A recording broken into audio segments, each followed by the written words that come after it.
Hola, buenos días a todos. Ahora vamos a presentar el segundo tema, que trata de taquiarritmias y bradiarritmias. El responsable de esta presentación es el doctor Roca. El doctor Roca es cardiólogo del Hospital Clínico y del Hospital Universitario de Seuss. Es especialista en arritmias y en electrofisiología. Doctor Roca.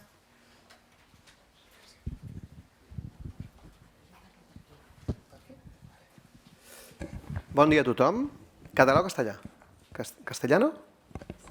Buenos días a todo el mundo. Yo soy Ivo Roca del Hospital Clínic y de aquí de Quirón de Seuss, donde estoy en la unidad de arritmias. Y después de esta charla que os ha dado Carlos, poco me queda que decir. Me he puesto corbata porque el electro es muy importante. Entonces, yo soy electrofisiólogo y vivimos del electro. Y como veréis, a mí me encanta hablar del electro, con lo cual puedo estar una hora hablando solo. Pero podéis interrumpirme cuando queráis, Entonces, vamos a hablar de las arritmias.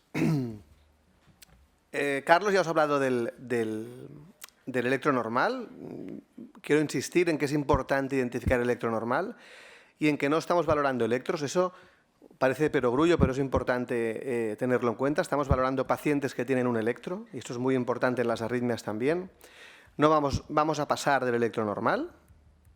Como veis, por si alguien tiene algo más que mirar, lo podemos revisar. Me gustaría empezar por un caso clínico. Este es un caso clínico. A la izquierda tenéis como yo recomiendo leer un electro normal, que es siempre sistemáticamente mirar el ritmo, la frecuencia cardíaca, el PR, el QRS y finalmente la repolarización. Y a mí me gustaría que algún voluntario, si no buscaré yo algún voluntario, y conozco poca gente, con lo cual lo tenéis mal, me dijera qué tal es este electro. Entonces tenemos más o menos 5 segundos, quedan 2 segundos y Marta Ohm se ofrece voluntaria para leer este electro. ¿Qué te parece, Marta? A ver. La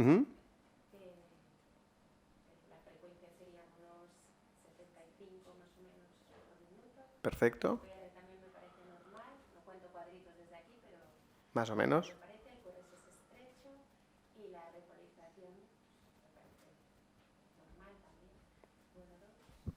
Con lo cual es un electro normal. Sí, sí me lo parece. Vale, ¿todo el mundo piensa que es normal? He visto que ha cantado Nuria por allí. Nuria, ¿qué te parece este electro? ¿Lo ves normal?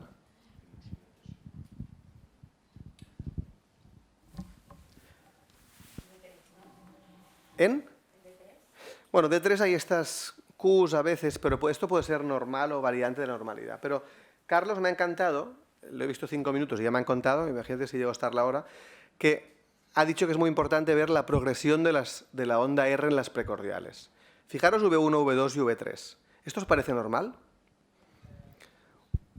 Tiene trampa, este electro tiene trampa, pero es de un examen del American College of Cardiology para el ambulatorio. Entonces, ¿qué es lo que no parece normal? Claro. Es decir, V1 es muy positivo, ¿no? Y este señor o señora o tiene una hipertrofia del ventrículo derecho, que sí que justificaría que V1 fuera positivo, o tiene otra cosa más habitual en el ambulatorio. ¿Qué? Que está mal hecho, es decir, que las pegatinas están mal puestas, ¿no? V1 es V3 y V3 es V1. Entonces, esto que es una tontería, que también es para romper el hielo, pero sobre todo básicamente es para que veáis que hay que mirar todo del electro, hasta la progresión de las ondas R. Yo también la fallé esta, yo puse electro normal. Pero para que veáis que es muy importante saber cómo se hace un electro y saber a qué corresponde cada derivación. Porque si no, decir que esto es normal o que no es normal, pues no va a cambiar la clínica del paciente. En otros casos sí que lo puede cambiar, ¿vale? Así que sin más, vamos a empezar con el nodo sinusal, con la bradicardia sinusal. 2 mensajes muy importantes. La principal causa de bradicardia sinusal no es el corazón. Es decir, la disfunción sinusal es rara, sobre todo en la gente joven. Entendida la disfunción sinusal como una enfermedad. La mayor parte de gente que tiene bradicardia sinusal es por algún motivo. O bien porque están entrenados. Tú cuando tienes un corazón entrenado, cada latido, cada sístole que hace el corazón, tienes más fuerza, con lo cual tu volumen sistólico es más alto que un corazón no entrenado. Mi volumen sistólico que estoy... Doctor Roca, si puedes separarse una miqueta, Sí. que no sé si... Vale. Yo que estoy cero entrenado, mi volumen sistólico será mucho más bajo que el de Rafa, que está más entrenado.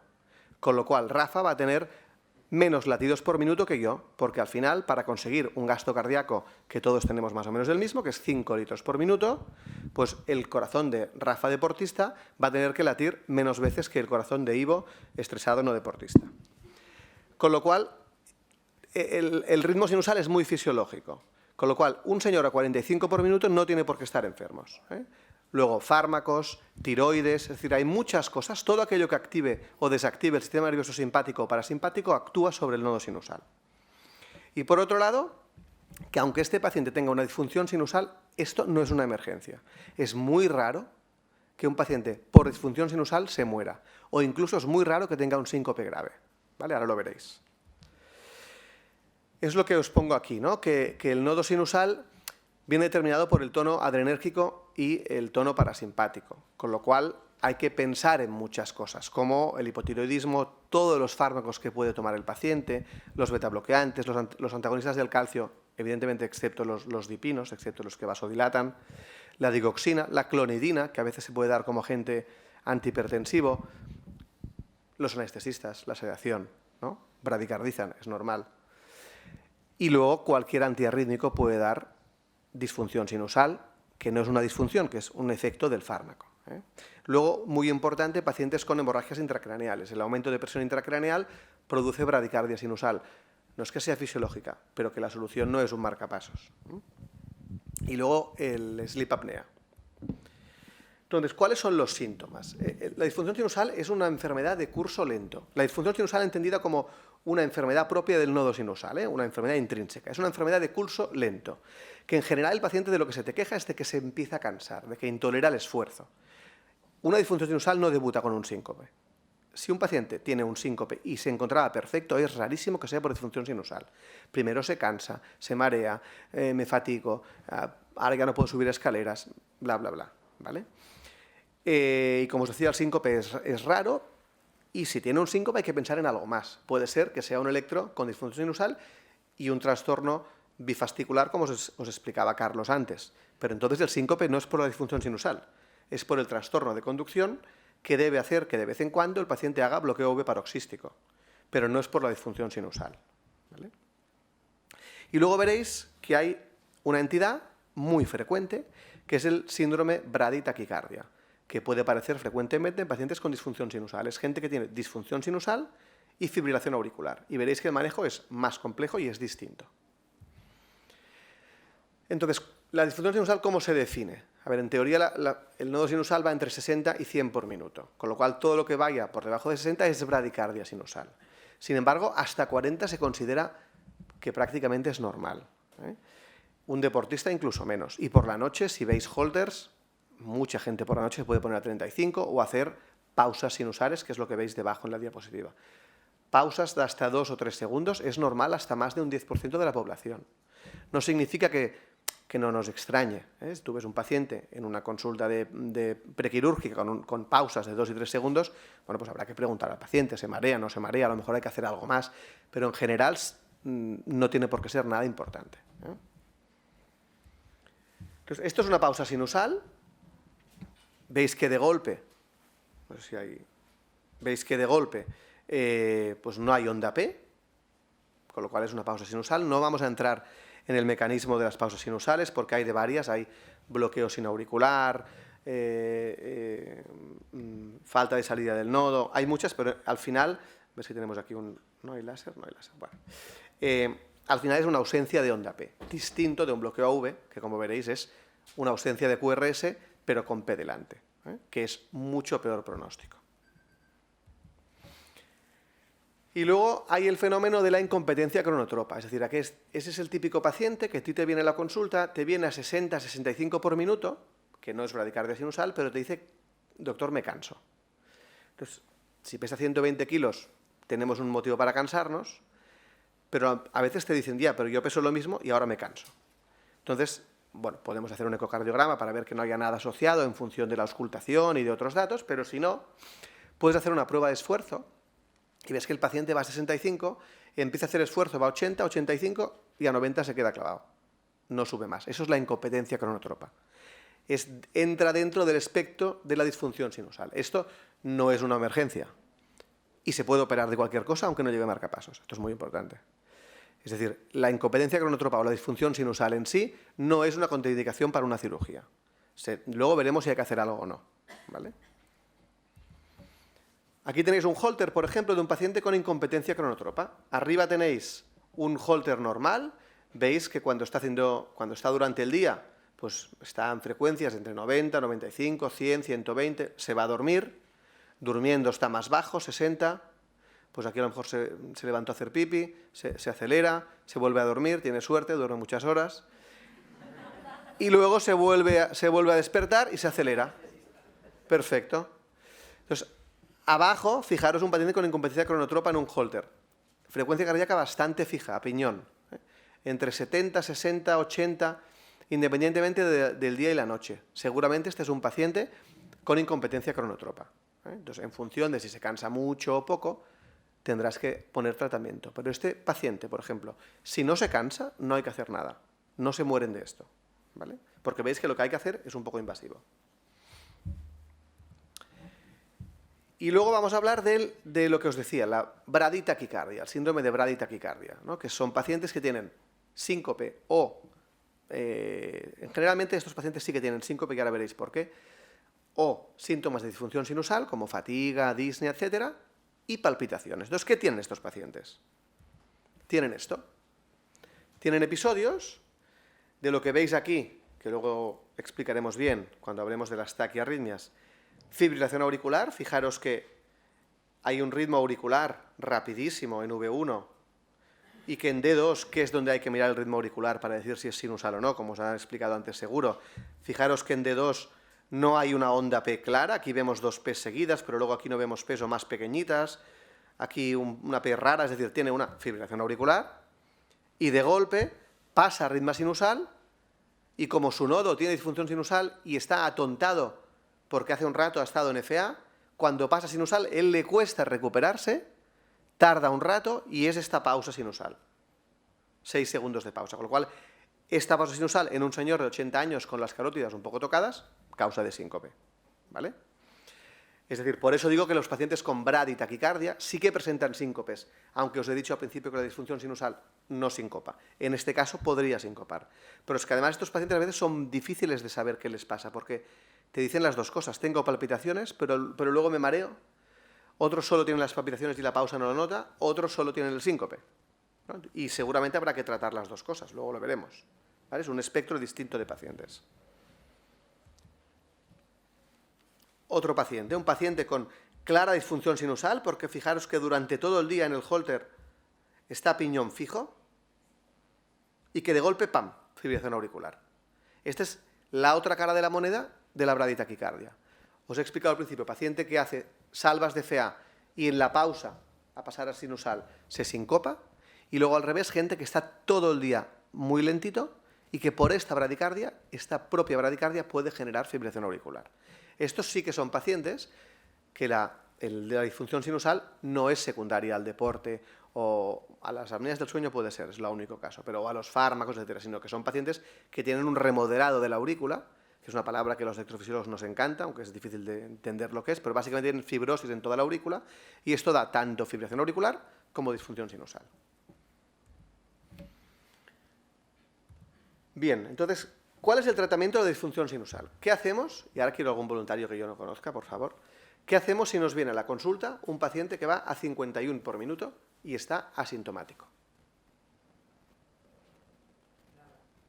Nada. ¿Y si va a 40? ¿Y si va a 36? Depende del paciente. Vale, yo te he dicho 36 especialmente porque es un número, pero me han encantado tus dos respuestas iniciales. Nada.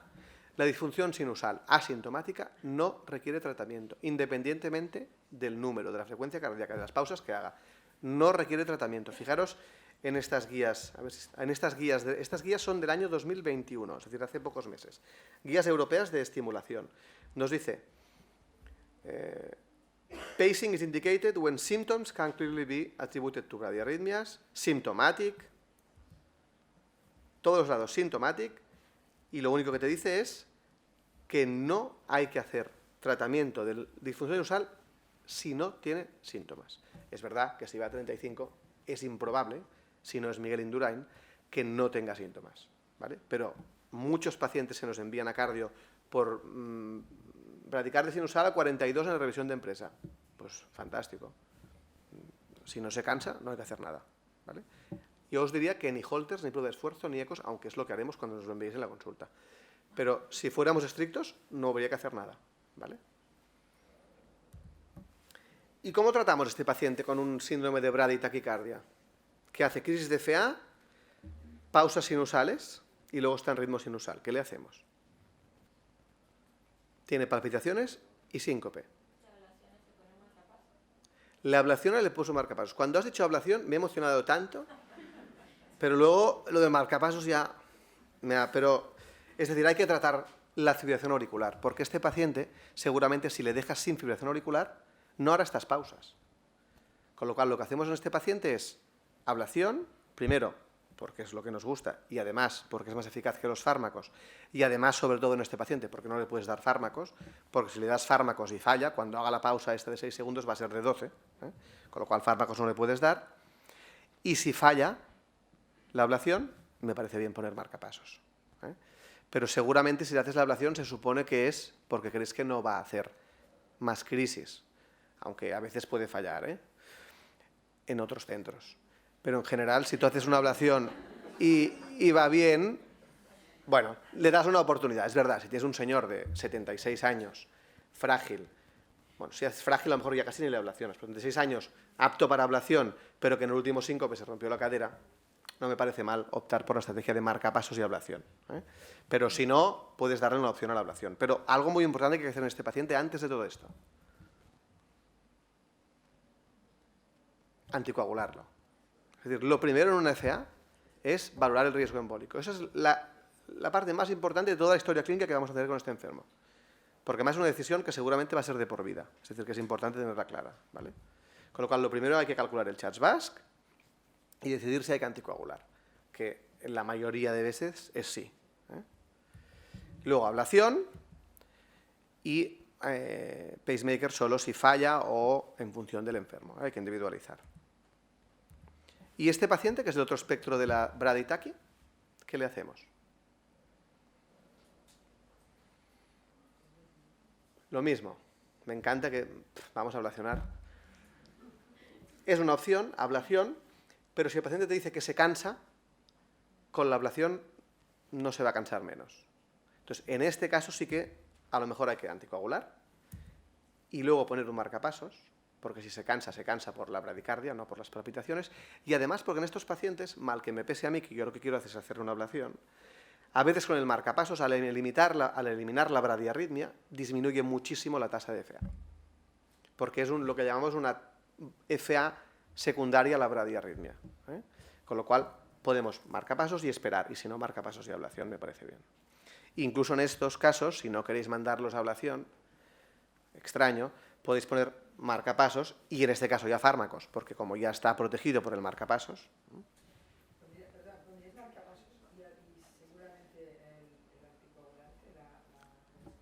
Son dos indicaciones distintas. Es decir, la anticoagulante es independiente de lo que le vayas a hacer. Con lo cual, si hay que anticoagular, hay que anticoagular. Y si le pones un marcapasos, pues es otra cosa. Son dos cosas distintas. Una cosa que podríais preguntar es, si está anticoagulado, ¿qué hacemos en la consulta de anestesia si le van a poner un marcapasos con la anticoagulación? Y eso es importantísimo, no pararla. La anticoagulación no se para. Como mucho una dosis del día anterior, pero hacemos los implantes y las ablaciones con INRs entre 2 y 3 y con los NACOS sin parar, o parando esa mañana o como mucho la noche antes. Prohibido en nuestro escenario, terapias puente. Clexane está prohibido, porque es lo que más hace sangrar. Hay muchos ya estudios randomizados, uno es del Bruce, que ya es del New England de hace 5 o 6 años, que randomizó implante de marcapasos a terapia puente versus sintrón mantenido con INR de 2 y 3. Terapia puente tenía más ictus y más hematomas, con lo cual, clarísimo. De hecho, a veces si para hacer una ablación de FA, que una de las complicaciones más graves, aunque es excepcional, es el ictus durante la ablación, A veces, si vienen con terapia puente, suspendemos la ablación y se vuelve a hacer una vez estén anticoagulados del todo. ¿Vale? Me he ido del tema, pero como es algo práctico, es importante. A veces voy cambiando al catalán. Vale, y luego los bloqueos AV, ¿no? Aquí tenemos el tejido de conducción. Entonces, un bloqueo AV es cualquier alteración del segmento PR, cualquier alargamiento del segmento PR. Lo más importante del bloqueo AV es saber o intentar saber dónde está el bloqueo. El bloqueo AV puede producirse en 3 sitios. En el nodo AV compacto, lo que llamamos un bloqueo supraasquiano o nodal, igual a benigno, igual a no tengo que correr, ya veremos si hay que hacer algo, pero benigno. Puede estar en el haz de His, es decir, lo que une el nodo AV compacto con las ramas. Esto es lo que llamamos un bloqueo intraasquiano. Esto es maligno, o hay que hacer algo. O debajo del His, que es infraasquiano, que eso también es aún más maligno. ¿Y por qué es más maligno o menos maligno? Porque como más alto tengas el punto de bloqueo, el ritmo de escape que te va a salir también va a ser más alto, con lo cual va a ser más rápido. Con lo cual, si yo tengo un bloqueo supraasquiano, seguramente vendré a urgencias, cansado, pero con un ritmo de escape a 65, 70. Nadie se muere a 70 por minuto. Si yo tengo un bloqueo infraasquiano, justo debajo del His, lejos, a lo mejor vengo a 25, con insuficiencia renal, insuficiencia cardíaca, etc. Con lo cual, por eso es muy importante identificar dónde está el bloqueo. Y los electros que vamos a ver van a ser pensando siempre en este electro significa que el bloqueo está allí, con lo cual tengo que correr. O no tengo que correr. ¿Vale? Pararme si algo no se entiende. Entonces, esto es lo que hay que mirar. Estos son los bloqueos clásicos. Primero, los pacientes que tienen PR largo, pero todos los P's conducen. Esto es lo que mal llamamos bloqueo AV de primer grado. Y digo mal llamamos porque no hay ninguna P que se bloquee, pero se le ha llamado bloqueo AV de primer grado. ¿Vale? Hay gente purista que le llama PR largo. Bueno, vamos a dejarlos con bloqueo AV de primer grado, pero es eso, que no hay ninguna P bloqueada. Luego tenemos cuando alguna P se bloquea. Esto es bloqueo AV de segundo grado. Hay 2 tipos. Tipo 1. Yo tenía una regla mnemotécnica que la voy diciendo en cada curso y a nadie le gusta, pero yo por si alguien alguna vez. Tipo 1 significa que primero te avisa. 1, primero. O sea, a mí me va. Primero te avisa. Significa que va alargando el PR antes de bloquearse. Esto es distinto que el tipo 2, que es que no te avisa. De golpe, pum, una P se bloquea. ¿Vale? Intuitivamente, uno ya ve que si primero te avisa debe ser mejor que el que no te avisa, ¿no? El que avisa no es traidor. Pues esto significa que esto tiene importancia pronóstica, no es solo una cuestión de que hace años los señores Movitz no tenían nada que hacer y clasificaban las cosas.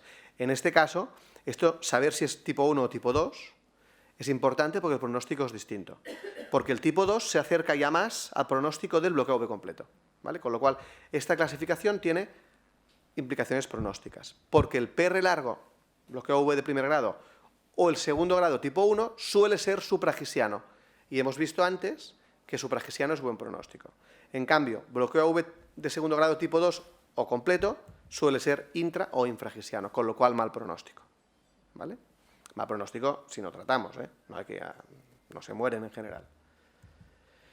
Este es un caso claro de PR largo, ¿no? Si os fijáis, aquí tenemos un segmento PR de calample, que diríem en català, es decir, muy largo. Pero todas las P's conducen.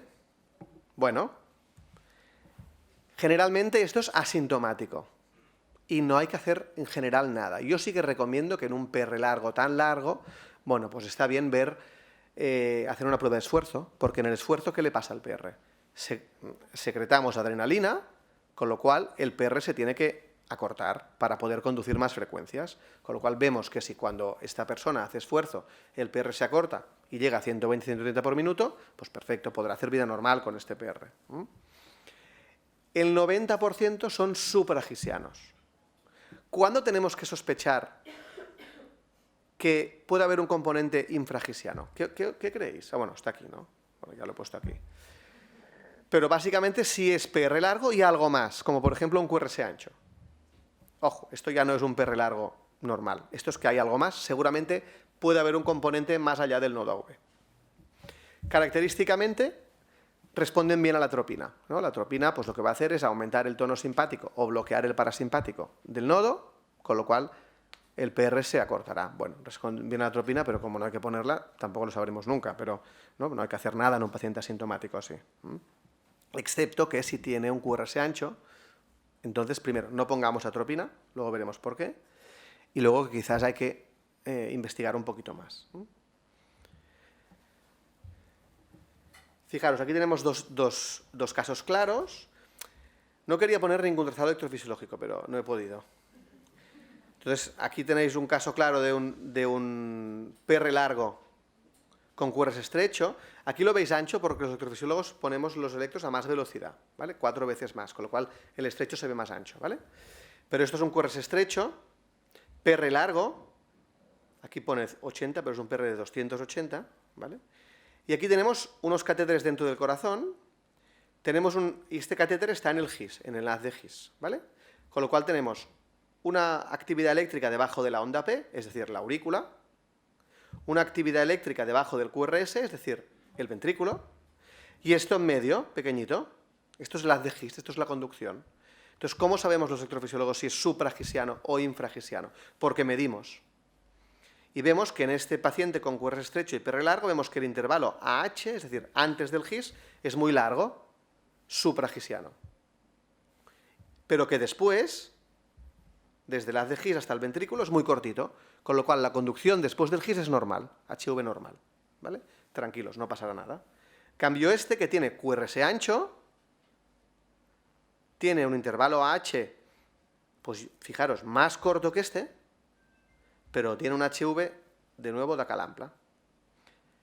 Con lo cual, este paciente, mal pronóstico, ¿vale? Esto os lo he puesto para que veáis un poco lo que hacemos cuando enviáis a algún paciente a hacer un estudio, ¿vale? Solo poner un catéter y medir esto. Solo con esto, este paciente necesita marcapasos y este no. No sé cómo vamos de tiempo. Aquí, porque si acaso... vamos entre mal y muy mal. Vale, entonces, luego el PR largo... Hay algún paciente que con PR largo puede tener síntomas. Esto es una fricada, pero por si alguna vez lo veis, ¿no? Un paciente que viene con PR largo y dice, sí, doctor, me han dicho mucha gente que esto es normal, pero es que yo me canso y me noto a veces latidos en el cuello. Esto es lo que les pasa a veces a pacientes con marcapasos, es el síndrome de marcapasos. Pero con paciente con PR largo puede pasar también por lo siguiente, fijaros. Esto es el intervalo PR o el intervalo AV entre la aurícula y el ventrículo. Entonces tenemos la contracción auricular, y luego tenemos el ventrículo, ¿no? Entonces, ¿qué pasa? Que cuando tenemos un paciente con PR muy largo, la onda P activa la aurícula tenemos un aumento de presión de la aurícula que intenta meter la sangre en el ventrículo izquierdo, pero como este ventrículo izquierdo, por este PR largo, P está tan cerca del QRS previo, por el PR largo, como este ventrículo izquierdo aún se está vaciando, porque no le hemos dado tiempo, la aurícula no puede meter la sangre hacia adelante y la sangre va hacia la yugular. Entonces el paciente se nota el latido en el cuello y se cansa, porque esto es desagradable. Esto que es muy friki, en casos de PRs muy largos, como 400 milisegundos, 420, puede llegar a pasar. Solo os lo digo porque si algún paciente con PR largos viene y os explica esto, es decir, no sé qué me dijo el doctor Roca, pero algo pasaba de la P, la R, la aurícula y el ventrículo, puede ser, ¿vale? Entonces, fijaros, este es un artículo de hace 7 años que nos dice que el pronóstico del PR largo es exactamente el mismo que la población general. Yo no he visto curvas de Kaplan-Meier tan clavadas, parecen hechas adrede, pero son iguales, ¿vale? Con lo cual, tranquilos. Y vamos al segundo grado. Aquí tenemos un segundo grado tipo 1. Fijaros cómo el PR normal, se alarga tanto que casi no vemos la P, y aquí tenemos una P aquí medio metida que no conduce. ¿Se ve bien? Bueno, fácil de ver, ¿no? A veces el PR no se prolonga tanto, fijaros, aquí no es tan claro. PR aquí no parece mucho, con un compás así, haciendo como que sabemos mucho, podemos ver algo, pero lo más importante, cuando no lo veáis claro, es medir el primer PR conducido después del bloqueo y compararlo con el último conducido. Aquí es donde hay las máximas diferencias, ¿veis? Este sí que es muy distinto que este. Y esto diréis, ostras, esto hace falta porque esto es un bloqueo V tipo 1, buen pronóstico. Si decimos, no, paciente con bloqueo V tipo 2, marcapasos. Es por no medir, ¿vale? Vale. De nuevo, generalmente el tipo 1 son supragisianos y de nuevo lo mismo. Si el QRS es ancho, al tanto. Entonces ya es otra historia. Como este caso. Bloqueo de segundo grado, tipo 1. Fijaros cómo va alargando el PR. Alarga el PR y luego me bloqueo. Normal, me alargo, me bloqueo, pero QRS ancho. Aquí primero atropina prohibida. Ahora veréis por qué. Y después, ojo, porque esto puede ser algo más. Vale, ¿y este paciente qué creéis que tiene? Y mirar sobre todo a VR. Es un poco... No es lineal, pero... Pues parece un Benkeback, ¿no? Parece un tipo 1, ¿no? Parece que hay una secuencia como que de vez en cuando uno se bloquea, ¿no? Fijaros aquí, estos son extrasístoles auriculares bloqueadas. Esto no es un bloqueo, bueno, sí que es un bloqueo, es evidente que está bloqueada, pero no es un paciente que tenga enfermedad del nodo AV, es un paciente que tiene una extrasístole aquí, muy precoz, muy cerca de la aurícula previa, que al nodo AV normal no le da tiempo a pasar, ¿vale? Pero esto no es un bloqueo. Y luego el tipo 2, muy importante, el que no prolonga. Fijaros como el PR es exactamente el mismo todo el rato y una P de golpe se bloquea.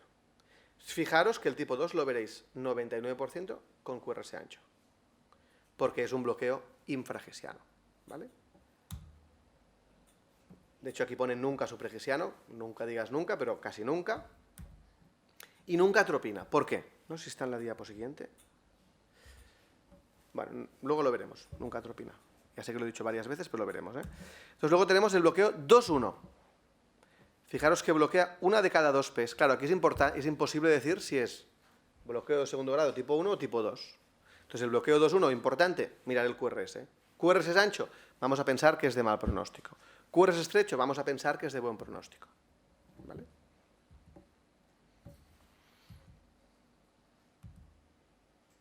Vale, perfecto. Entonces, atropina o... ¿Por qué no atropina? ¿La atropina qué hace? La atropina aumenta la frecuencia del nodo sinusal y mejora la conducción del nodo AV. No actúa sobre el GIS y no actúa sobre las ramas. Si tenemos un paciente con un bloqueo infragisiano y le ponemos atropina, no es que no vaya a mejorar, es que va a empeorar. Porque la atropina va a hacer que el nodo sinusal se acelere, con lo cual al haz de GIS le van a llegar más ondas PES, y el haz de GIS es una estructura sí-no. Bloqueo o no bloqueo, ni alargo ni pamplinas. Con lo cual, si ahora tengo 80 PES y bloqueo 40, si me vienen 100, bloquearé más. Porque me estás estresando. Y es tal cual así. Estamos estresando el GIS. Con lo cual, si un paciente con QRS ancho viene bloqueado, no pongamos nunca atropina. Siempre isoprenalina, aleudrina o lo que queráis. Pero algo que actúe también por debajo del GIS, sobre el ritmo de escape. La atropina no te va a aumentar el ritmo de escape. Entonces vas a tener más taquicardia sinusal y vas a bloquear más. ¿Sí? Y de hecho a veces, si vosotros tenéis, por ejemplo, aquí tenemos un bloqueo 2-1, ¿no? P conduce, P no conduce, P conduce, P no conduce. Una manera un poco friki, pero que es fácil de hacer, de saber si este es un bloqueo infragisiano o supragisiano. Primero aquí, como es QRS ancho, vamos a pensar que es infragisiano, pero si no le podemos hacer al contrario que la atropina. Masaje del seno carotidio, que uno diría, ¿cómo bloqueo? Masaje del seno carotidio, si aún lo voy a liar más. Primero, tranquilos, porque con masaje lo vais a liar 5 segundos, o sea, no hay más. Pero además, si le pones masaje del seno carotidio, ¿qué le va a pasar a la frecuencia sinusal? Que va a bajar. Fijaros qué pasa en este paciente cuando lo pongamos, hacemos masaje. La frecuencia cardíaca del nodo sinusal baja de 120 a 100, pero en cambio la frecuencia cardíaca sube, porque como le están llegando menos PES al GIS, es capaz de conducirlas. Esto que es bueno para ese momento es malo, porque significa que el bloqueo está en el GIS, con lo cual que habrá que poner un marcapasos. ¿Sí? Bueno, lo que se llama bloqueo de alto grado, más de 2 P's bloqueadas, y luego el bloqueo completo, que ya no hace falta decir nada más, que es que van a su rollo. QRS es a su rollo y aurículas de su rollo. Fijaros que estas aurículas de aquí debajo no tienen ninguna relación con los QRS. Tú puedes intentar buscarlo, ¿no? Yo a los estudiantes de medicina les digo, bueno, ¿cuál es este PR? Están un rato, largo, corto, largo. Claro, depende de donde mires, porque no existe el PR aquí. Como no hay conducción, fijaros que aquí puedes decir, mira, PR largo, aquí PR normal, aquí PR cortísimo. Claro, no, están disociados, ¿vale? Luego es importante mirar todas las derivaciones, porque como tú puedes ver este paciente en consulta, dices, mira, pues ritmo sinusal, PR normal, bloqueo de rama derecha, todo bien. Pero luego tú miras aquí a VR y V1, ostras, si miras esta cosa aquí, dices, ostras, qué raro. Entonces yo saco esta cosa blanca que había puesto y en D2 se ve clarísimo, ¿vale? Tiene un bloqueo 2-1. Pero si yo vuelvo atrás y tú miras aquí, por ejemplo, o aquí, te lo comes. Por eso, a veces la telemetría se puede comer. Si tú tienes una telemetría que básicamente te enseña en ese paciente algo análogo a V3 y a VF, pues no vas a ver nada, ¿vale? Con lo cual, si tenéis una duda, 12 derivaciones. Y mirar las 12 derivaciones, porque en esta se ve clarísimo, ¿no? Que tiene un bloqueo 2-1. ¿Sí? Este lo vamos a pasar. Y este, bueno, fácil, ¿no? Bloqueo V completo. Tenemos P's, P aquí dentro, P por aquí dentro, P a su rollo. Se ven bien, no vamos a insistir más. Tratamiento, siempre buscar causas extrínsecas. Ya sé que esto es un clásico, pero si no lo digo, hay que decirlo. Beta bloqueantes, iones, etcétera. Luego, isopoterenol. Ante la duda de si es infra o supragesiano, isopoterenol. La atropina es un fármaco que hay que dejar allí para nada, básicamente. Y luego es importante que, aunque los pacientes sean por una causa secundaria, mucha gente lleva beta bloqueantes y no se bloquea. Entonces, hay un estudio reciente que no he puesto, español, que dice que los pacientes que se bloquean por causas secundarias, hombre, si tienen un potasio de 9, pues todos nos vamos a bloquear, pero típico de nefrópata, potasio 6,3, bloqueo V completo. Hostia, 6,3 es alto, pero tampoco...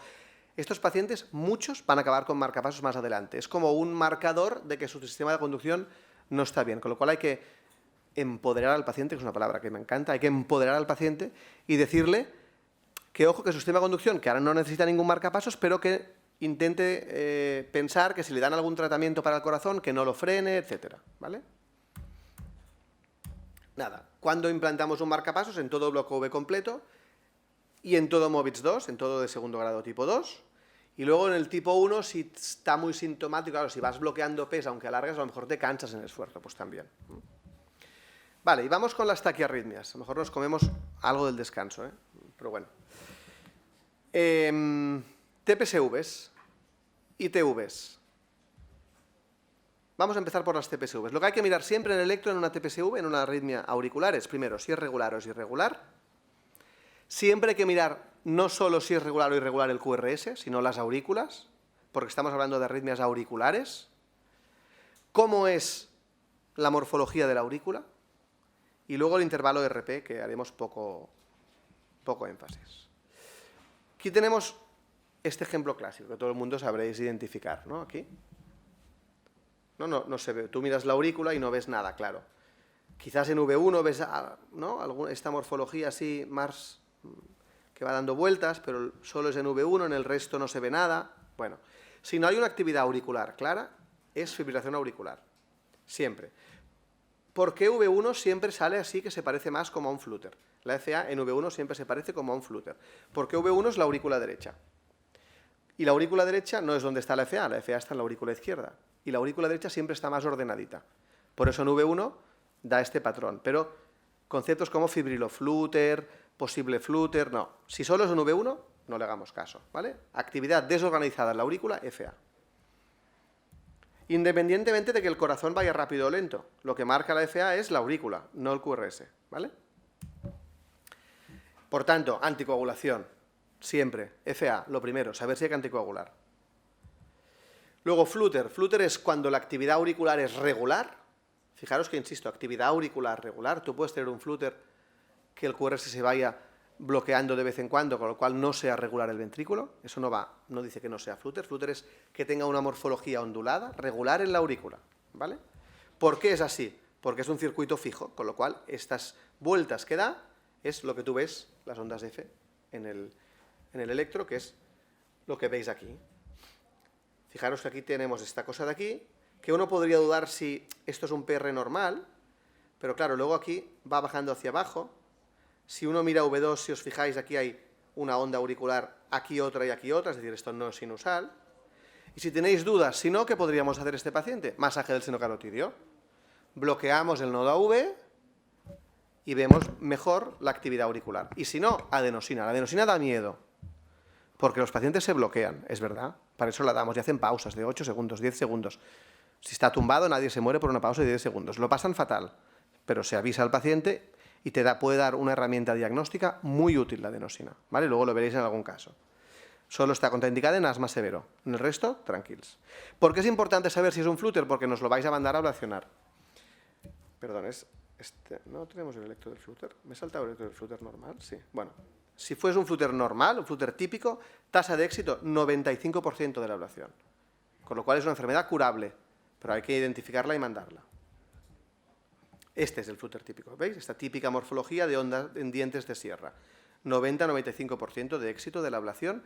Se tarda, no digas nada, Rafa, 10 minutos, no, un poco más, 1 hora y el paciente a casa. De hecho, si se hace por la mañana, a las 6 horas se puede ir a casa, ¿vale?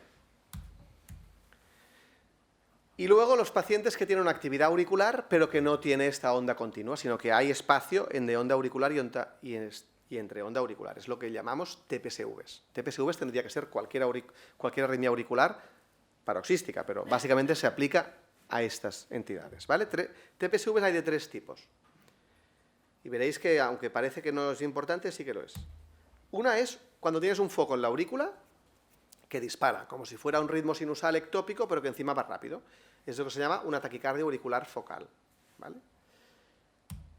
Luego tenemos pacientes con una vía accesoria, que tienen como una conexión entre la aurícula y el ventrículo de más y generan como un cortocircuito que la aurícula baja por el nodo AV, baja por las fibras de los sistemas de conducción y puede volver hacia atrás por esta vía accesoria, ¿vale? Es lo que se llaman las taquicardias auriculares atrioventriculares. Y luego lo mismo, cuando el paciente tiene el nodo AV, que siempre dibujamos como una redonda, no es una redonda, sino que es una redonda que en el 25% de la población, es decir, uns quants, tiene 2 caminos. Tiene una vía rápida y una vía lenta, que esto en el electro de superficie no lo vemos. Pero estas personas pueden tener este cortocircuito que os enseñaba, pero dentro del nodo AV. Con lo cual, 1 de cada 4 personas puede hacer una taquicardia intranodal. No significa que las haga, ¿eh? Pero es como un Wolf, en el sentido de que es pero no está dentro del nodo, ¿vale? Es el nodo dividido en 2. Tú bajas desde la aurícula, te encuentras el nodo y tienes como 2 caminitos para bajar, pero es el propio nodo, ¿vale? El Wolf está lejos del nodo. Está, por ejemplo, en la pared lateral de la aurícula izquierda, ¿vale? ¿Y por qué es importante esto que parece? Ahora que nos cuentas, que no vamos a hacer ablaciones de esto, ahora veréis por qué. Primero, ¿por qué es importante saber qué es esto y que no es flúter? Porque esto no hay que anticoagularlo, que es una decisión muy importante. Aunque esté en taquicardia auricular crónica, no hay que anticoagularlo porque el riesgo embólico es 0 o no es alto. Porque como tienes una contracción auricular efectiva, pues no se llena la orejuela de trombos. En cambio, en el flúter y en la FA es inefectiva, ¿vale? Entonces, la taquicardia auricular, un foco, ¿cómo se ve en el electro? Pues como veis aquí, una taquicardia con un PR bastante normal, pero que la P no es sinusal. Fijaros que la P sinusal, acordaros que es positiva en la cara inferior, porque el nodo sinusal está puesto cerca de la vena cava superior, con lo cual la cara inferior ve cómo se acerca la electricidad a él, con lo cual ve una onda P que es positiva. En el electro, toda actividad eléctrica que se acerca es positiva, la que se aleja es negativa. Fijaros que tenemos una onda P negativa en cara inferior, con lo cual esto no es el nodo sinusal y es algo que se aleja de la cara inferior, con lo cual es una taquicardia auricular por un foco en alguna zona de la cara inferior del corazón. Fijaros todo lo que da el electro, ¿eh? Y no me meto más, que podría decir si es septal, lateral, y esto ya es más friki. Pero si entendemos la morfología del electro, se pueden entender muchas cosas. Y clásicamente se dice que son taquicardias de RP largo, o más fácil decir de PR normal. Y ahora veréis por qué digo esto del PR. La AVNRT en inglés o la taquicardia intranodal. La gente que tiene el nodo dividido en 2. ¿Qué vemos en el electro? Clásicamente se ve esto. No vemos onda P. Vemos un tío, una persona, perdón, un humano, que va muy rápido, regular y que no vemos P. Es lo que llamamos taquicardia de RP corto. Tan corto que te diría que el RP es 0. ¿Y por qué pasa esto? Porque la gente que tiene esta taquicardia intranodal, el circuito es que yo bajo por la vía normal, con lo cual tengo mi PR, normal, X, y subo por una vía, que es la vía rápida, que es rapidísima. Con lo cual, mientras estoy bajando, yo ya he vuelto a subir. Con lo cual, la P queda dentro del QRS, queda enmascarada dentro de ese QRS. ¿Se entiende? ¿Qué haríamos en este paciente? Me encanta. Vale, pero mientras tanto, mientras Rafa prepara la sala y Pau, no vamos a tener a 180. Masaje del seno carotidio. Porque el masaje del seno carotidio actúa sobre el nodo. Y como esta taquicardia depende del nodo, haces masaje del seno carotidio, paras la taquicardia y quedas como Dios. Y el paciente se encuentra mejor, que también es importante. Y el masaje del seno carotidio no está bien hecho si no duele. Es decir, hay que apretar hasta que duela. Hay que palpar bien el bulbo y apretar hasta que duela. Y se va a parar la taquicardia casi siempre. Si no, maniobras de Valsalva, que es que el paciente se apriete la barriga y haga como si fuera de vientre. Todo esto lo que va a hacer es bloquear más el nodo. Como el circuito está en el nodo, ¡pam! Claro, esto es un pan para hoy, hambre para mañana. Hay que ablacionar. Pero lo paras, ¿vale? Y la atrioventricular, la que tiene un Wolf y que va del nodo hacia el Wolf y para atrás, es similar, pero fijaros que la P se intuye más. El RP es un poco más largo. Porque como la vía accesoria está más lejos, pues se desenmascara, ¿vale? De nuevo aquí, si hacemos masaje del seno carotidio, parará también, porque una parte del circuito es el nodo. ¿Sí? ¿Veo caras desde muy tarde? Bueno. Entonces, ¿por qué es importante saber que existe? Justo por lo que os decía, porque si sabemos que existe, podemos hacer esto del seno carotidio para saber qué taquicardia es. Si vemos este paciente con taquicardia QRS estrecho, puede ser cualquiera de las tres, aunque os he dicho que esta, la P se ve muy bien, pero por si acaso, estas son sensibles al masaje del seno carotidio o a la adenosina. Tú pones, si el masaje no para, adenosina y va a parar la taquicardia. Fijaros, aquí 3 ejemplos. Un flutter, no sé si es FA, si es flutter, ¿qué es? Pongo masaje del seno carotidio. ¡Pam! Vengo las ondas F de flutter, tan tranquilas, clac, clac, clac, clac, perfecto. Dejo, desaprieto y ya vuelve a conducir, ¿vale? Aquí, masaje del seno carotidio. Fijaos que la gente no lo hace, porque este electro es tan antiguo que es el que he encontrado, ¿eh? Masaje del seno carotidio. ¡Pum! Vemos que el QRS se bloquea, pero la onda P sigue.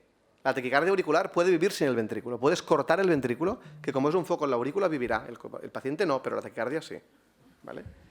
En cambio aquí, si hacemos masaje del seno carotidio, ¡pam! Pausa important, pero luego sigue en ritmo sinusal, porque es una taquicardia que implica el nodo. Has parado el nodo. ¿Sí? Claro, hay el Wolf y las TVs. Parem una mica o queréis seguir 10 minutos más? ¿Sí? Vale. Wolf, que antes preguntaba Marta. El Wolf, todos sabéis lo que es. Es una conexión entre la aurícula y el ventrículo. Con lo cual hay una parte del ventrículo que se va a despolarizar fuera del sistema de conducción normal. Es decir, ¿por qué tenemos un QRS estrecho? Porque las ramas, derecha e izquierda, están preparadas, diseñadas para conducir electricidad, son cables. Con lo cual se contrae toda la vez y el QRS es estrecho. En cambio, el Wolf va a tener un QRS ancho por esta onda delta inicial, porque hay una parte del ventrículo que se va a despolarizar célula a célula. Porque claro, el Wolf es un cablecito que une el aurículo del ventrículo y luego, si te he visto, no me acuerdo. Entonces, esta primera parte se va a despolarizar célula a célula, con lo cual el QRS va a tardar más porque son células que no están preparadas para conducir electricidad. Son células contráctiles, no de conducción eléctrica, ¿vale? Por eso tiene el QRS ancho. Y en función de si hay más o menos parte del ventrículo que se despolarice por el Wolf, el QRS será más ancho, ¿vale? Entonces, pueden presentar 3 tipos de arritmias el Wolf. Uno, lo que os he explicado, arritmias ortodrómicas que bajen por el nodo V y suban por el Wolf. Perfecto, no hay problema. Ablación, importante, pero aparte son benignas, ¿eh? Antidrómicas. Como están bajando por el Wolf, es el circuito al revés, bajan por el Wolf y suben por el nodo, como baja por el Wolf, QRS muy ancho, porque se está despolarizando célula a célula. Estas, mal pronóstico. Pero además pueden tener, no ellos, todos podemos tener fibrilación auricular. La fibrilación auricular, la aurícula de cualquiera de nosotros en FA va a 400, 500, 600 por minuto. Pero tenemos una estructura gloriosa que es el nodo AV, que frena. Y el nodo AV conduce a 120, 130, 180, joven y nervioso y suprel 210, raro. Pero el Wolf puede frenar o no. Con lo cual, si un Wolf tiene FA, pues a lo mejor baja al ventrículo por la vía accesoria a toda castaña. 290. No se sabe. Cada Wolf es cada Wolf. Con lo cual, por eso el Wolf hay que identificarlo y tratarlo, aunque no tenga síntomas, por el riesgo de muerte súbita. Muerte súbita por FA preexcitada por el Wolf. El riesgo de muerte súbita es muy raro. Y como más mayor sea el paciente, más raro. Pero no es cero. Y el riesgo de la ablación, de muerte en la ablación, es más bajo que el riesgo de muerte súbita por el Wolf, ¿vale? Por eso ahora se dice en las guías que Wolf asintomático, como mínimo un estudio. Y en el estudio mirarás, intentarás ver si esta vía conduce más rápido o más lenta, si esta vía está cerca de una estructura peligrosa. Por ejemplo, si tenemos una vía al lado del GIS y que encima a partir de 80 por minuto ya no conduce, pues no la quemes porque vas a acabar con un marcapasos para nada, ¿eh? Vale, esto es lo que veis, ¿no? FA. Y esto es el típico electro de urgencias, que es esto, ¿no? Tú ves esto y dices, ¡onda! ¿Qué es esto? Esto dirás, es una taquicardia ventricular, porque el doctor Roca nos va a decir en un par de minutos que toda taquicardia de QRS ancho es ventricular. No, pero el doctor Roca habrá añadido toda taquicardia regular de QRS ancho es ventricular. Y esto no es regular. Y encima, si os fijáis, esto es muy feo, es el resumen del electro muy feo, pero el QRS no siempre el mismo, va variando, hay distintos grados de anchura del QRS. ¿Por qué? Porque esto es una FA preexcitada, es una FA con un Wolf, que a ratos va por el nodo, a ratos va por el nodo y por la vía, a ratos solo por la vía, por eso el QRS va variando, ¿vale? En todo caso, esto evidentemente es malo. Y esto se trata con cardioversión. Sí o sí, en España somos un país que cardiovertimos poco en urgencias. En Estados Unidos la FA se cardiovierte eléctricamente el 90% en urgencias. Ni amiodarona, ni una arritmia, no sabes lo que es, pone Trancorex y nada, la amiodarona, pues no, la FA preexcitada se cardiovierte porque esto es una emergencia. O sea, esto puede degenerar rápidamente en fibrilación ventricular, ¿vale? Con lo cual, no, pues ponemos un poco de amiodarona mientras la placa, el electro, la gasometría sí, ¿eh? Pero cardioversión, ¿vale? Porque si no, en pocos minutos pasa esto. Esto es la muerte súbita del Wolf. Degenera en FV, porque un corazón latiendo a 290 por minuto degenera. Aquí hay un estudio de ablación mucho mejor que control, obviamente.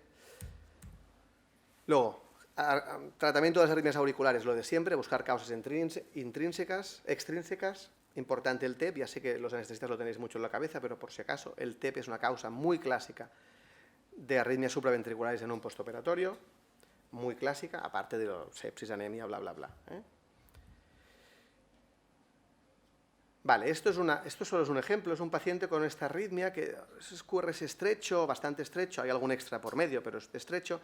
¿Es regular o es irregular? Bueno, ojo, a veces la FA, cuando va muy rápida, claro, cuando tú vas muy rápido no da mucho tiempo a tener muchas diferencias de frecuencia. Entonces, si veis algo que es irregular o irregular, pero no me queda claro, mirar atentamente, porque claramente estos latidos es mucho más largo que este latido de aquí, por ejemplo. Es decir, las FAs rápidas, muy rápidas, a veces pueden llevarnos a despiste. Vale, entonces TVs y las TVs para ir más relajados las he hecho con casos, ¿vale? 76 años, mareo y náuseas. Es un señor hipertenso, diabético, con una IT hace unos años, y que indagando está Carlos en urgencias y los cardiólogos siempre preguntamos lo mismo, que si el dolor en la barriga alguna vez en su vida, no, pero la de la barriga, bueno, cuéntemelo.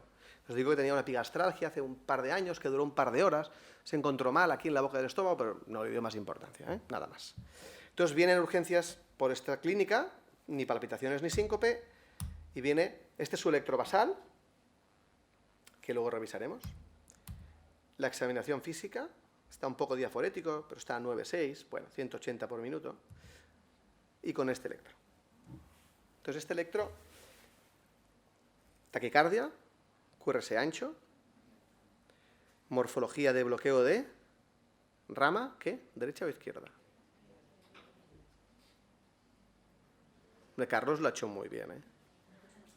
Derecha porque hubo unos RR', ¿no? Si no os acordáis, pensar dónde está V1.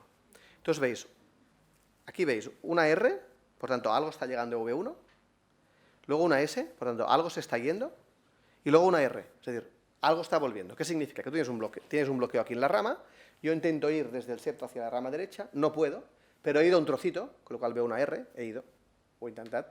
Bloqueo, no puedo, me voy a la izquierda, S, me alejo de V1, pero luego cuando llego a la izquierda me queda todo el ventrículo derecho por despolarizar, porque no he podido, con lo cual vuelvo. RS, R'.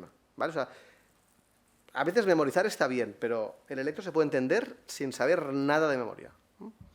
Con lo cual, taquicardia regular de QRS ancho con bloqueo de rama derecha. Vale. Una taquicardia regular de QRS ancho es ventricular, hasta que no se demuestre lo contrario. No os la juguéis. Primero, porque estadísticamente vais a acertar, 80%. Si el paciente tiene cardiopatía, 90% es TV. Y porque además, el tratamiento, si te equivocas y pones tratamiento de TV a una TPSV, no pasa nada. Si lo haces al revés, puedes hundir al paciente. Yo me acuerdo de R4, un señor de 80 años con una taquicardia regular de QRS ancho a 120 sistólica, isquémico, que alguien en urgencias, no sé quién fue, me da igual, me puede pasar a mí, dijo, bueno, vamos a poner verapamilo porque a lo mejor es una taquicardia aberrada. Buah, el verapamilo le sentó fatal, porque el verapamilo es un inotropo negativo y era una TV, le sentó mal, ¿vale? Es decir, no hay que hacerse el héroe. Taquicardia regular de QRS ancho es ventricular.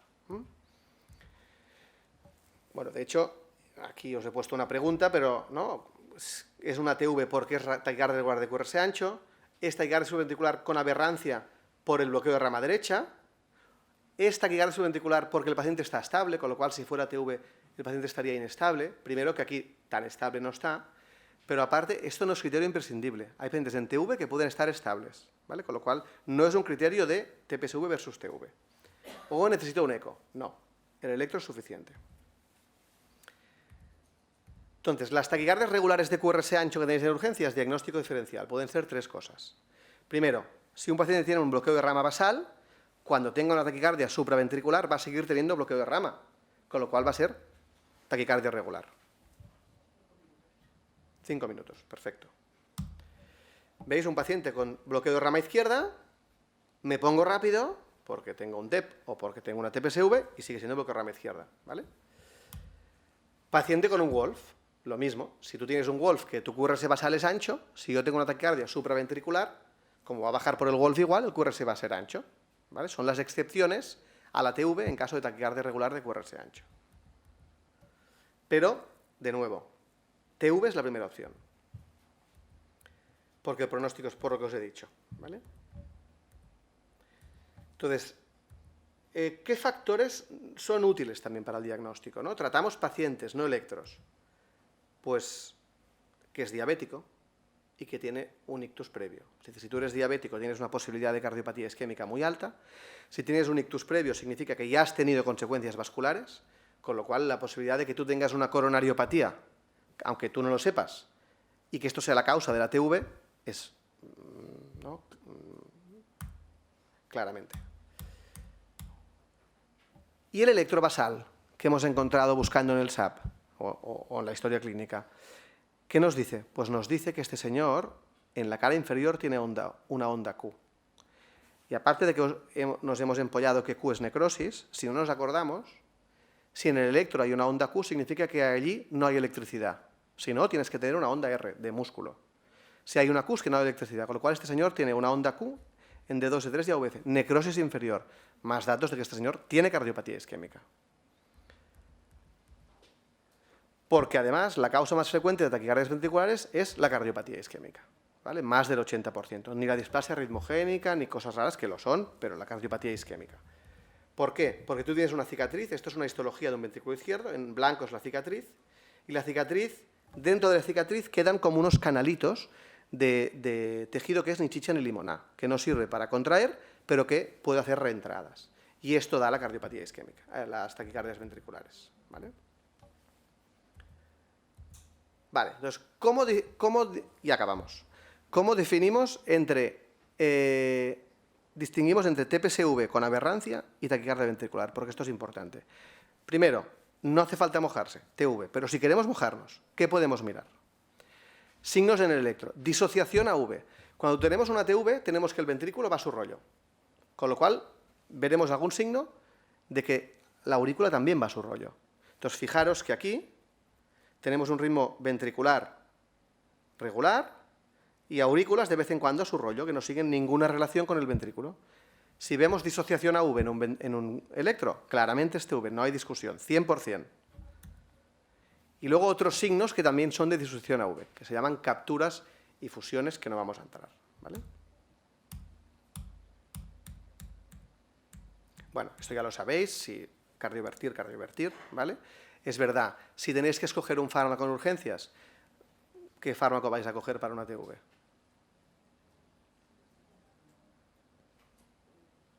Nadie se atreve. Habrá que dar algo, ¿eh? Sí, mientras... Vale, amiodarona. No. Sé qué es lo que se da y el SEM de amiodarona, pero yo soy de la liga anti-amiodarona. La amiodarona es un fármaco lento, o sea, para que la amiodarona... Si en 10 minutos no hay TV, no es la amiodarona. Se había ido sola, ¿vale? La amiodarona es muy lenta. Hay un estudio español, fijaros, guías americanas, procainamida, antes que la amiodarona. La procainamida en urgencias es segura, no nos tiene que dar miedo, ¿vale? Aunque esté con un poquito de fallo, que no me oiga nadie más, ¿vale? La procainamida es mucho más rápida, mucho más eficaz y está muy bien tolerada. Fijaros, este estudio es español, alguna cosa buena que en FED, y no estamos nosotros, que nos dice que la amiodarona es menos eficaz y más efectos secundarios, ¿vale? Pero no es porque la amiodarona tenga más efectos secundarios, sino porque tienes al paciente 1 hora en TV, esperando que la amiodarona haga algo, ¿vale? Vale, esto lo haremos si acaso con los casos, como son casos, y acabaré más casos, ¿vale? ¿Preguntas? Sí. Has comentado que en un WOLF siempre lo estudiaría. Sí. Un paciente joven, asintomático y le ves un WOLF, ¿lo anulas o no lo anulas? ¿Lo qué, perdón? Una intervención, ¿lo anulas y no mandas a estudio? Qué pregunta de anestesista, ¿eh? Yo le pregunto, si está asintomático y no le vas a operar de una cirugía cardíaca, yo no lo anulo. Pero vamos, basado en feeling, ¿eh? No en que haya ningún estudio, ¿eh? El riesgo de muerte súbita de un WOLF es extremadamente bajo, ¿eh? Y de un WOLF asintomático, más. Con lo cual yo no lo anularía. Ahora, yo si me lo mandas, lo ablacionamos en un plis, ¿eh?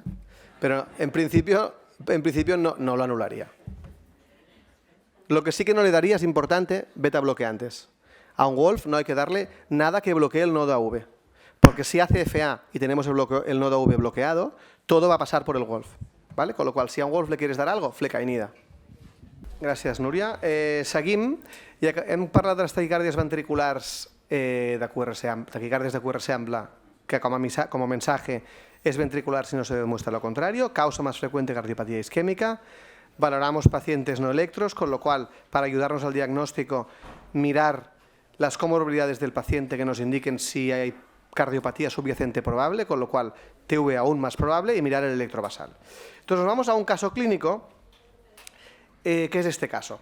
Es un paciente de 36 años, sin alergias medicamentosas, que consulta por un síncope mientras miraba la tele. El señor estaba mirando la tele, no era fútbol, y se sincopó.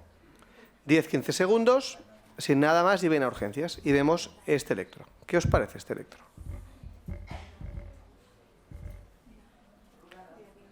Anda, ya lo has chafado. Ya lo has chafado. La pregunta de este electro es: ¿infarto anterior? ¿Pericarditis? ¿QT largo? ¿O otros? Bueno, veo que la audiencia lo tiene claro, lo que es esto, ¿no? Es decir, esto es un paciente que tiene esto aquí en la cara anterior, que el doctor Lavata os ha explicado antes que un ascenso del ST con dolor torácico probablemente es un síndrome coronario agudo con elevación del ST, pero este chico ni tiene factores de riesgo, ni tiene dolor torácico y ha venido por un síncope, y tiene un ascenso de ST con bloqueo de rama derecha y con una T negativa. Fijaros, no sé qué está pasando aquí, exacto aquí, bloqueo de rama derecha incompleto con ascenso de ST y T negativa. Esto es un síndrome de Brugada. Es infrecuente, pero no es excepcional, es decir, no descartamos que alguna vez lo veáis, y por eso lo he puesto, porque este síncope, que en un chaval de 36 años, un síncope aislado, te diría, bueno, pues no sé, no debe ser nada, con un Brugada pasa de no ser nada a necesitar un desfibrilador. Con lo cual, saber identificar este electro, al menos como no normal, es importante, ¿vale? Porque si no le ponemos un desfibrilador puede pasar esto, que haga una fibrilación ventricular, porque de hecho es lo que ha hecho en el síncope. El síncope en el síndrome de Brugada es una fibrilación ventricular autolimitada, ¿vale? Con lo cual el síncope hay que verlo como una oportunidad para que no se muera, porque le pondremos un desfibrilador, porque lo habremos identificado a tiempo, ¿vale? Importante en el síndrome de Brugada también, que es una enfermedad de los canales del sodio. Y vosotros diréis, ¿y ahora tengo que saber los canales del sodio? Bueno, lo tenéis que saber porque estos pacientes no pueden tomar según qué fármacos, según qué anestésicos, etcétera, que bloquean los canales de sodio, ¿vale? Por eso hay que acordarse que el Brugada tiene una enfermedad de los canales de sodio, que le funcionan poco. Con lo cual, si le damos algo que haga que funcionan menos, como por ejemplo flecainida, fibrilará o podemos tener problemas, ¿vale? Y este caso, 36 años, varón o mujer, da igual, que tiene un síncope súbito después de que le sonó el teléfono. A veces el teléfono es fatal, ¿eh? Según quien te llame. Entonces, luego veréis por qué pongo lo del teléfono, ¿eh? Pero que nadie diga el diagnóstico, solo que alguien lea el electro. A ver, alguien de atrás, que ponerse atrás no protege de mis preguntas. Por ejemplo, ¿alguien está muy atenta? ¿Brusa amarilla o amarillo verde, amarillo limón o amarillo...? Ahí, la que me has mirado. ¿Qué te parece? Ritmo. Sinusal. PR. Normal. QRS. Frecuencia.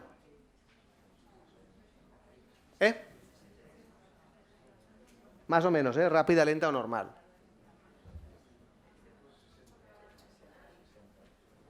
¿Lenta? ¿Poquito lenta? Vale. Bradicardia sinusal. Repolarización.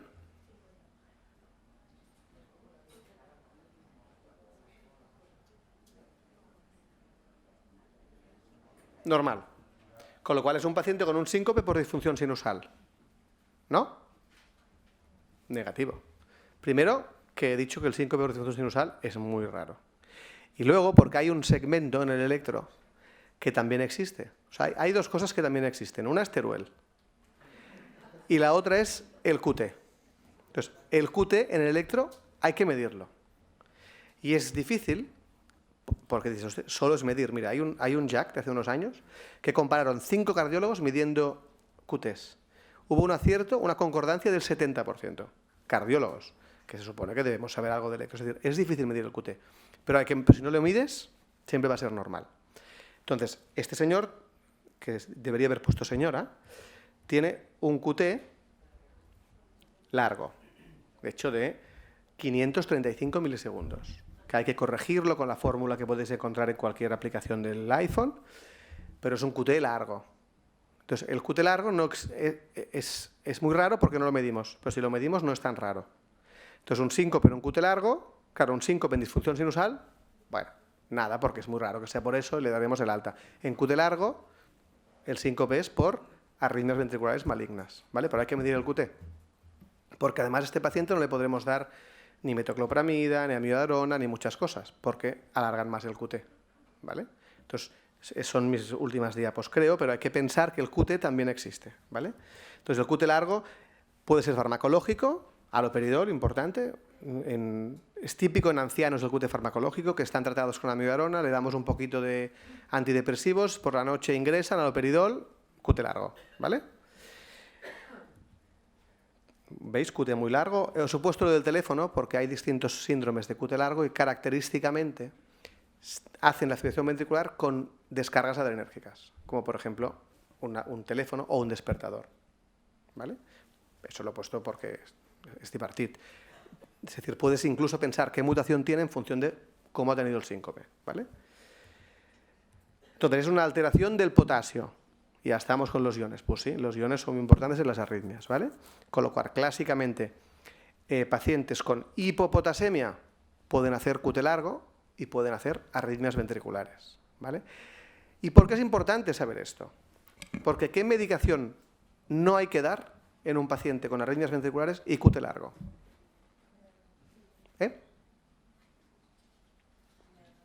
Amiodarona. Es decir, lo de si una arritmia te acojona por la amiodarona, en un QT largo puede morir, porque la amiodarona lo que hace es QT más largo, ¿vale? Lo que hay que ponerle es isoprenalina, isoprel o un electrocatéter, ¿vale? Esto mejora los canales de potasio. Lo dejamos aquí y vamos a los casos, ¿sí?